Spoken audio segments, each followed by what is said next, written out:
Hai akkam jirtu kabajamtoota daawwattoota keenya nagaa waaqayyo isiniif haa baay'atu jirtu fayyaa keessanii ani nagaa kudha galata waaqayyo warroonni erkabootii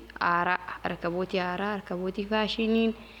mee kamii kan jettanii kunoo kan suuraa kanarra yookiin viidiyoo kanarratti argitanii erkabootii haaraa faashiniidha dhugaa dubbachuudhaaf baay'ee kan namatti toltu. Dizaayiniin ishee jechuudha bifa lamaanii kan isheen dhuftee erkabootiin kuni waan odhaa harkaa kirriirraa waan hojjetamte fakkaatti garuu akkasii miti dhugaa dubbachuudhaaf bara kana keessa meeshaan hedduu kwaalitii kan qabudha meeshaan seenaa jiru akkasumallee gatiinsaa gatii madaalawaadhaan erkabootii gosa hedduu jira kunillee erkabootiidha dhugaa dubbachuudhaaf meeshaaleen Itoophiyaa keessa jiranii quality kan qabudha jechuudha amma kanin harkaan qaqqabaa jiru kuni erkabootiidha akkuma argitan mastaawutiidha gubbaanis mastaawutiidha bifa addaatiin immoo dhuftee erkabootii abbaa gadaa namoonni nagaafattanii erkabootii abbaa gadaa nuu dhiyeessi warri jettanis wannummaan dhabame wanni dhabee tokkoyyuu hin jiru erkabootiin mukaallee jira erkabootii mukaa kana maatii keessan baadiyyaa irra jiran sapiraayisii gochuu yoo barbaadan dhugaa dubbachuudhaaf laastikiidha baadiyyaa irratti yeroo baay'ee kan arginu laastikiidha egaa erkabootii mukaa kanas immoo erkabootii abbaa gadaas erkabootii mukaas maatii keessanii sapiraayisii gootanii gammachiisuu warri barbaadanis na dubbisaa dhugaa dubbachuuf waan dhibe hin jiru kunoo maxalayaa bishaanii fa'aa jira distii foormizii fa'aa jira maashina kan harkaa jira jechuudha maashina kan harkaa fa'aa jira yeroo maabiraanni yookiin kaarabaan hin jirre isinii galagaafaa arabiffaa saanii zirgiin gosoota adda adda jira jechuudha egaa nuyi kan binnu akkuma filannoo abbaatti dooya saanii zirgiin gosa hedduutu jira kidaanii kanallee biteen jira haani distii miti kidaanidha wanni kun jechuudha yeroo baay'ee afaan wal harkaa dha'ee distiis jechaan ture garuu kidaanii abbaa shanii jedhama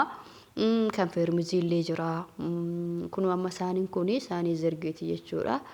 dhugaa dubbachuudhaaf baay'ee namatti tola wanni gaas keessaa dhibe tokkoyyuu hin jiru kun immoo kidaanii abbaa shanii jechuudha kan anata abbaa afurii anata afur oddoo tokkotti saarbisii qaba anata afur waxii anata afur itti naqxanii saarbisii isaatiin kan dhiyeessitan illee jira gosti isaallee gosa kan kiyya sana yeroo ijoolleen lama wayii nagaafattanii dhabeen tureeyyuu ammallee deebi'eetiin jira isinii gala jedheetan egaa yaada aasan kooti waa'ee kidaanonni diddiimoon sun kan feermiziiti jechuudha kan nyaata ho'isuudha jechuudha sa'aatii murtaa'eef kan nyaata ho'isuudha egaa waan as keessaa dhibe hin jiru waan ta'eef meeshaa mana keessaa manni meeshaadhaan miidhagaa dhugaa dubbachuudhaaf ammas ni danda'ame meeshaa yeroo Itoophiyaa galtan bituun baay'ee qaalii ta'ee bibbitadhaa jalaa baafadhaa bakka kanatti immoo mana soofan jira soofanii gosa hedduutu jira jechuudha egaa soofanii xiqqoo gatiin isaa dabaleetiin jira yeroo ammaa kana kwaalitiin isaas hedduu wal darbaa gaafan akkana isiniin jedhu soofan kuni kana nama harka kootiin qabadhee jiru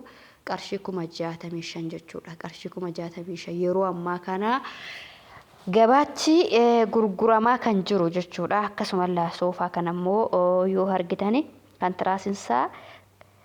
faashiniidhaan dhufe jechuudha tiraasinsaa itti hirkatu dhugaa dubbachuudhaaf qarshii 45 jechuudha soofan kun qarshii 45 yeroo ammaa kana kan gurguramaa jiru egaa waa'ee soofaa irrattis immoo soofanii akkuma dizaayinii isaatti ka 65 illee jira kan 50 jira kan 45 jira kan 40 jira hedduu dhagaa filannoon namaa waan ta'eefi akkas isiniin jedhaa walumaa galatti egaa namoonni soofaa hojjechiifachuu yookiin daayireektumaa bitachuu barbaadanis meeshaa mukaa akkasuma waa hedduu